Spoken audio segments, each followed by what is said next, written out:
"Miss Brooks," he said smoothly, voice low and deep with a faint Korean accent. "I was expecting your father." Charlotte didn't flinch. "He's in Dubai. You'll deal with me instead." A ghost of amusement flickered across his face. A bold substitution. Does he always send his daughter to face wolves?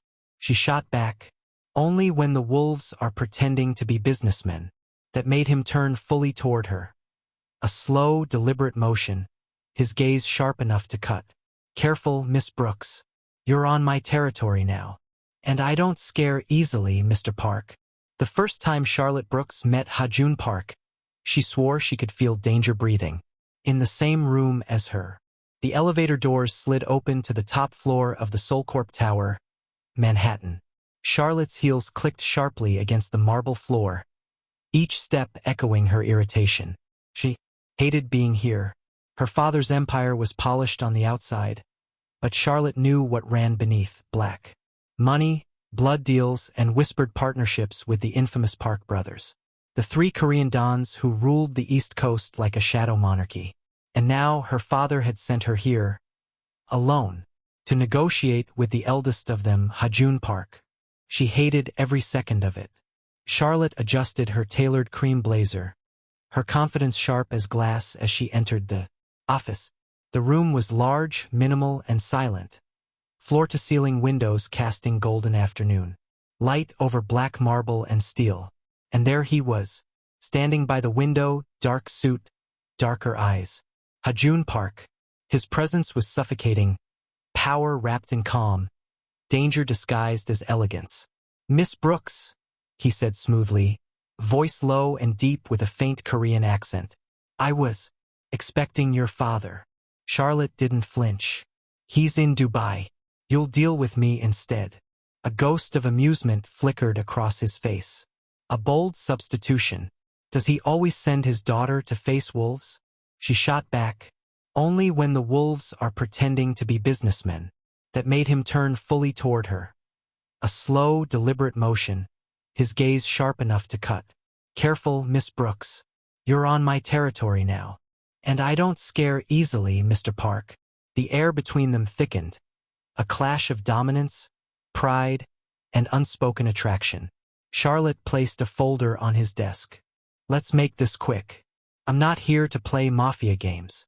Ha-Jun's lips curved faintly, the kind of smile that made men nervous and women breathless. "Then you shouldn't have come here at all." Ha-Jun sat down, motioning for her to do the same. She didn't. Instead, she stood tall, defiant. Every inch the billionaire's daughter, unbroken, untouchable. "You disapprove of your father's dealings with me," he said quietly, eyes studying her. "Disapprove?" she scoffed. "I loathe it. You and your brothers bring nothing but chaos. You destroy everything you touch." "And yet," he replied, voice dropping lower, "your father keeps signing our contracts. Because he's blinded by your money." Ha-Jun rose slowly from his chair, walking toward her. His movements were measured, dangerous like a panther circling prey. "And what blinds you, Miss Brooks?" She took a step back. "Nothing." "Are you sure?" His voice softened, intimate. "Because I think it's fear, not of me, but of what you might find if you stop hating me long enough to look closer." For the first time, Charlotte's confidence faltered. Something in his eyes, dark, wounded, magnetic, pulled at her. "You think too highly of yourself, Mr. Park." "Maybe," he murmured. "Or maybe I see something you're trying too hard to hide." Silence. Only their breaths filled the space. Then his phone buzzed. He ignored it. His gaze never left her. "You have your father's strength," he said finally. "But unlike him, you have a heart." Charlotte's chin lifted. "Don't pretend you know me." "I don't need to," he said. "I can feel you." She froze, breath caught, pulse betraying her calm exterior. Then, with a sharp breath, she turned for the door. "This meeting is over." As she reached the elevator, his voice followed, low and certain. "You'll be back, Charlotte Brooks. And when you are, it won't be for business." The doors closed. Her reflection stared back, cheeks flushed, heart racing. She hated him. She hated the way he looked at her. And worst of all, she hated that somewhere deep inside, a part of her wanted to see him again. The morning after her confrontation with Hajun Park, Charlotte Brooks promised herself she would never see him again. She poured her fury into work, running the Brooks Foundation, keeping her father's name clean while he chased his power deals. But by nightfall, everything changed. Charlotte was at her father's mansion when the call came. Her father's personal assistant sounded panicked. "Miss Brooks, it's the Solcorp contract. Someone leaked it. Competitors are pulling out of deals. We're losing millions." Charlotte froze. "Leaked? How?" "We don't know. But there's word the Kim Syndicate is behind it." The Kim Syndicate, her father's oldest rivals, and Hajun Park's deadliest enemies. Her heart pounded. She knew what this meant. If the Kims had sabotaged the contract, it wasn't just business. It was war, and her father was still in Dubai. Charlotte hesitated for hours before doing the one thing she'd sworn never to do. She picked up her phone and dialed him. It rang once, twice.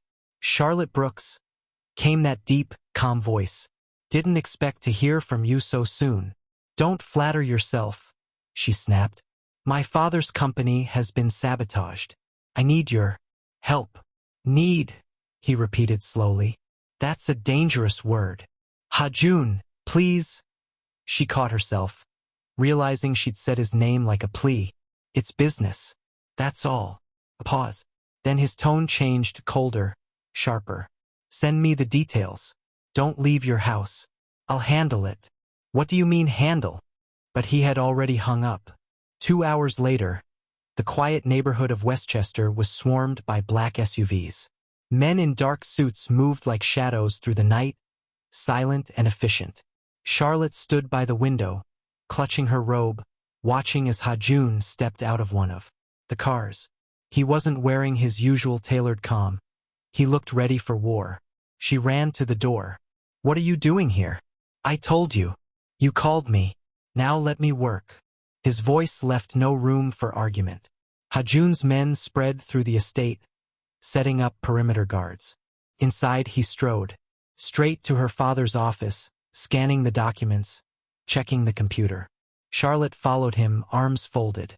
"You think you can fix this with guns and intimidation?" He didn't look up. "That's how the real world fixes things, Miss Brooks. Not with charity galas." She bristled. "My world doesn't run on fear." He finally looked at her, eyes burning, lips inches from hers. "Then your world doesn't survive." The silence between them hummed with unspoken tension. Anger, attraction, defiance. Then his phone buzzed. He answered in rapid Korean, voice tight and commanding. Charlotte caught only fragments, but she heard one thing clearly: her father's company had been targeted by the Kims through a cyber attack, a move meant to destroy the Brooks' fortune. When he hung up, his eyes were cold steel. "They're after you too." "Me?" she whispered. "You're a Brooks, and the Kims know your father trusts me. They'll come for you to send a message." "You're scaring me, Hajun." "Good," he said softly. "Fear keeps you alive." An hour later, the attack came. Gunfire shattered the quiet night. Glass exploded. Charlotte ducked behind the couch as Hajun's men returned fire from the balcony. "Stay down," he barked, pulling her into his arms as a bullet shattered the mirror behind them. Her heart was racing, body trembling against his chest. He was calm, terrifyingly calm, as he gave orders in Korean, moving like a man built for chaos. When the shooting finally stopped, Hajun pulled her to her feet, his face inches from hers. "Now you see," he murmured, "why your father does business with men like me." Charlotte's breath hitched. Her fear had shifted. It wasn't just the danger. It was him. The way he held her, the fire in his eyes, the quiet power that made her feel both safe and terrified. "You could have been killed tonight," he said. "If I hadn't come." "If you hadn't come," she interrupted, "none of this would have happened." "You still don't understand," he growled, stepping closer. "You think I brought danger into your world? No, Charlotte. Your world was already drowning in it. I'm the only one keeping it from swallowing you whole. His hand brushed her cheek. Gentle, protective, dangerous. You hate me because you don't know what it means to survive like I do.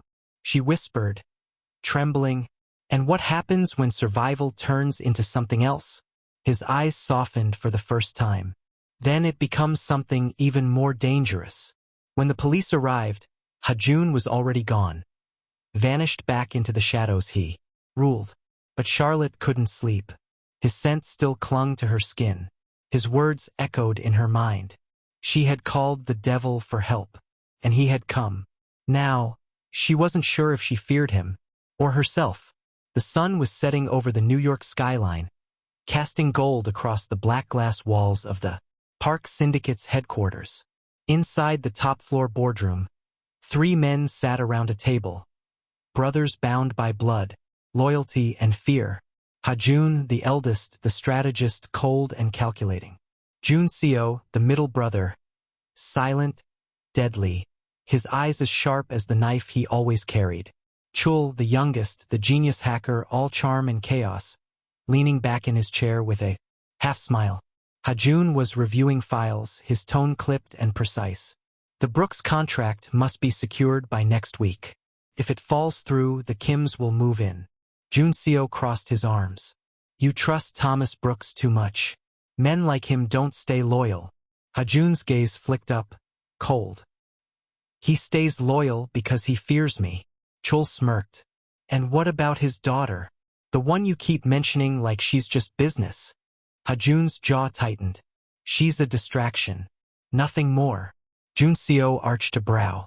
You sound like a man trying to convince himself. Hajun ignored the comment, rising from his seat. I'm meeting her in Vegas to close the deal. Handle everything here while I'm gone. Chul chuckled, spinning his tablet. Vegas, huh? Be careful, Hyung. The city of sin has a way of making saints out of monsters. Hajun buttoned his jacket and replied coolly, I was never a saint. He left the room without looking back, but his brothers exchanged knowing glances. They had seen it in his eyes. The Empire's coldest heart was starting to crack. The desert heat shimmered against the tarmac as the private jet descended on Las Vegas. Charlotte Brooks stepped out in a cream jumpsuit, heels sharp as her attitude. She hadn't seen Hajun since the night he'd saved her from the attack. Part of her wanted to thank him. The other part wanted to forget he existed. But then she saw him, waiting beside a sleek black Rolls-Royce, suit crisp, gaze unreadable. Miss Brooks, he said smoothly, you're late. Only because I was deciding whether this trip was worth my time. She shot back. He smiled faintly. It is. You'll see. They drove in silence, 2 storms sitting side by side, both refusing to break first. Hajun's penthouse overlooked the glittering heart of Las Vegas. Gold, glass, and danger. Charlotte stepped in, her heels echoing across marble floors. You travel like royalty, she said. I don't travel, he corrected. I conquer. She rolled her eyes, tossing her bag on the couch. You're impossible. You say that like it's an insult. Their eyes met and something shifted. The same tension that burned in his office now filled the room again. Stronger, hotter, unstoppable. Focus on the deal, Mr. Park, she said finally, breaking the silence. Of course, he murmured. Business first for now. That evening, they attended a private dinner with potential investors. Men who didn't know. They were sitting across from one of the most feared mafias on the planet. Charlotte was brilliant, articulate, confident, stunning. Hajun watched her work the room with charm and grace. Every word calculated perfection. When the meeting ended, and the investors left satisfied, he leaned toward her, voice low. You did well. Surprised? She asked, sipping her wine. Not in the least. You were born to play this game. She smiled, a small, dangerous curve of her lips. Maybe I learned from the best. For a moment, silence. Then he said softly, Be careful what you learn from me, Charlotte. Some lessons burn. Later, she found herself on the balcony. The city glowing beneath them like liquid fire. She didn't hear him step outside until his voice brushed against her ear. "You're thinking too much. And you're too close," she murmured without turning. "You don't move away." She exhaled slowly. "Maybe I'm tired of running from you." He turned her gently to face him. His hand brushed her jaw, slow, reverent, dangerous. "You shouldn't trust me." "I don't," she whispered. "But that doesn't stop me from wanting to." Their eyes locked, predator and prey, neither sure who was which. "Tell me to stop," he said softly. She didn't, and then his lips claimed hers.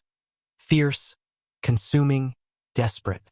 The kiss was everything she feared and everything she'd secretly wanted. When he finally pulled back, breathless, his voice was rough. "This was never part of the contract." "Then rewrite it," she whispered. He stared at her, torn between duty and desire. "You don't know what you're asking for, Charlotte. My world isn't built for love." "Maybe it's time someone rebuilt it," she said. That night, Hajun stood by the window long after she'd gone to bed, staring out at the neon skyline. His phone buzzed. A message from Junseo. "The Kims are moving again. Be careful, Hyung." Hajun's jaw tightened.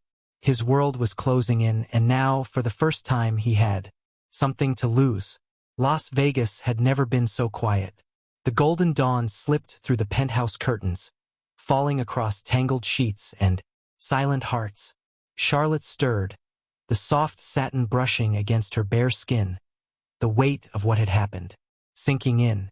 She turned, and there he was, Hajun Park, sitting by the window shirtless, scars across his shoulders, phone pressed to his ear, speaking, in quiet Korean.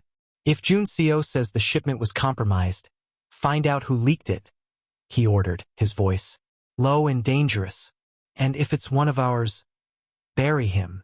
Charlotte watched him, the calm power, the control, the darkness that came so naturally. He wasn't just a businessman. He was a man who ruled a world most people never survived. When he hung up, his gaze met hers. "You're awake. You were giving orders to kill someone," she said softly. "To protect what's mine," he replied. "Including you." Her heart faltered. "You can't protect me by destroying everything around you." He stood, walking toward her, his expression unreadable. "That's the only way I know how." Hajun's phone buzzed again. This time, it was Chul. The youngest Park brother sounded tense. "Hyung, Junseo just intercepted a message from the Kim syndicate. They're moving faster than expected." "How bad?" "Bad. They're after Brooks. And not the company, the daughter." Hajun's jaw tightened. "They wouldn't dare. They already have men in New York. Junseo's cleaning it up, but you need to bring her home. Now." Hajun ended the call, his expression darkening. "Charlotte," he said, his tone changing colder, sharper. "Pack your things." "Why? What's wrong?" "You've been targeted. The Kims are coming for you." Charlotte's blood ran cold. "Because of you?" "Because of your father," he corrected. "And because of me. The two worlds you hate most just collided." They never made it out of the hotel. As they stepped into the lobby, the glass doors shattered. Gunfire erupted. Hajun grabbed Charlotte, pulling her behind a marble pillar as bullets tore through the air. "Stay down," he barked. His men, hidden in the crowd, drew their weapons, returning fire. Screams echoed through the casino. Smoke, chaos, blood. Charlotte trembled as Hajun shielded her with his body, firing precise, ruthless shots. She'd never seen him like this. Pure control, pure fury. The side of him her father had always warned her about. When the shooting stopped, Hajun stood, his chest heaving. 3 men lay on the floor, all wearing Kim Syndicate insignias. "This isn't over," he muttered. "They know where we are." He turned to her, eyes burning. "You're not leaving my sight again. Ever. Hajun, you can't keep me prisoner." "I can keep you alive," he snapped. And for the first time, Charlotte saw something beneath his anger. Fear. Not for himself. For her. By nightfall, they were back in New York, escorted by Junseo and Chul. The Park mansion buzzed with security. Men posted at every corner, eyes sharp, guns loaded. Junseo met them at the entrance, his tone grim. We found the leak. One of our lieutenants was selling intel to the Kims. Hajun's eyes darkened. Where is he? Junseo's voice was low. Dead. Chul leaned against the railing, watching Charlotte curiously. So this is the reason Hyung's been on edge lately. Charlotte turned to him sharply. Excuse me? Chul grinned. Don't be offended, Nuna. You've done the impossible. You made Hajun care about something that isn't business. Hajun shot his brother a warning look. Enough, Chul. But Junseo just smirked faintly. He's not wrong. Charlotte stared at them, these men who were feared across continents, and realized they weren't just gangsters. They were brothers, family, bound by loyalty deeper than blood. And somehow she was now part of their story. Later that night, Charlotte found Hajun in his office, standing by the window again. Always watching, always planning. You should be resting, he said without turning. You should stop pretending you don't feel anything, she replied. He looked at her, silent. Every time you pull me closer, she said softly, you push me away again. You say you're protecting me, but from what? The world? Or yourself? He stepped closer, his voice barely a whisper. Both. Why? Because I don't deserve you, Charlotte. Her breath caught. And who decides that? The blood on my hands. Then let me be the one who washes it away. Hajun froze, her words slicing through the walls he'd spent years building. Then, slowly, he reached for her hand, pressing it against his heart. You have no idea what loving me will cost you. Maybe, she said, her voice trembling, but I'm already paying the price. Their foreheads touched. A moment of peace in the chaos. And for the first time, Hajun let his guard fall. Because for the first time in his life, love wasn't a weakness. It was a war he was finally willing to lose. The Park mansion was still under lockdown. Guards patrolled the gates, Junseo handled surveillance, and Chul worked silently in front of glowing computer screens. Charlotte hadn't left Hajun's side since they returned from Las Vegas. That morning, Hajun's phone rang, Thomas Brooks. Hajun answered, tone calm but cool. Mr. Brooks. Hajun, the older man said, voice thick with emotion. I heard what happened. My daughter told me everything. I owe you her life. Charlotte watched him quietly from across the room, her father's voice echoing through the speaker. You have my gratitude, son. Whatever you need, business, resources, it's yours. Hajun's jaw tightened. Keep your gratitude, Mr. Brooks. What I need is for you to stay alive. The Kims are coming for everyone linked to me. That includes you. Then let them come, Thomas said proudly. I have protection. Not enough, Hajun warned. Get out of New York tonight. When he ended the call, Charlotte walked over. He trusts you, she said softly. He shouldn't, Hajun replied. No one should. You saved his daughter. He met her gaze. And that's exactly why the war just started. Downstairs, the mansion's war room screens flickered to life. Chul turned in his chair. Hyung, you need to see this. Junseo stood beside him, arms crossed, eyes narrowed at the live feed. A man's face filled the screen, cold, smirking, framed by smoke. Kim Do-hwan, head of the Kim Syndicate. Hajun Park. His voice boomed through the speakers, distorted but clear. You took what was mine, destroyed my shipments, and bled my men dry. You've hidden behind your American deals long enough. Hajun's expression didn't change. You want war? He said evenly. Kim smiled. No, Hajun. I want her. Charlotte froze. What? She whispered. The Brooks girl, Kim continued. You think we don't know? You've made her your weakness. Bring her to me and I might let your brothers live. The screen went black. The room was silent. Then Junseo spoke, voice low and lethal. He just signed his death warrant. Chul cracked his knuckles, already typing commands into his laptop. I can trace the signal. Give me 10 minutes. Hajun didn't speak.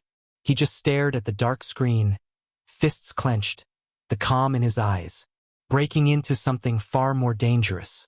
Later, in the dim light of his office, Charlotte confronted him. "He's after me because of you. Because of us," Hajun corrected. "You should have never brought me here. You'd be dead if I hadn't." She turned away, voice trembling. "You can't win this, Hajun. You can't fight a war for me." He stepped closer, grabbing her wrist gently but firmly. "You think this is about war? This is about what's mine. I'm not yours to protect like some business asset." "You're right," he said softly. "You're the one thing I can't control. And that terrifies me." For a moment, silence. Only their breathing filled the room. "Then let me go," she whispered. He shook his head slowly. "If I let you go, they'll find you. And if they touch you, I'll burn the world." In the mansion's underground bunker, the three brothers gathered around a map of New York lit. In red, Junseo slid a knife across the table. "The Kims are holding meetings in Chinatown, securing alliances. If we hit them now, we can cut off their funding." Chul glanced up from his screens. "I can crash their accounts, shut down their network. But if we go loud, they'll retaliate hard." Hajun's voice was quiet but sharp. "Let them. This time, we don't play defense. We end it." Episode 1 ends here. Watch out for episode 2 coming up tomorrow.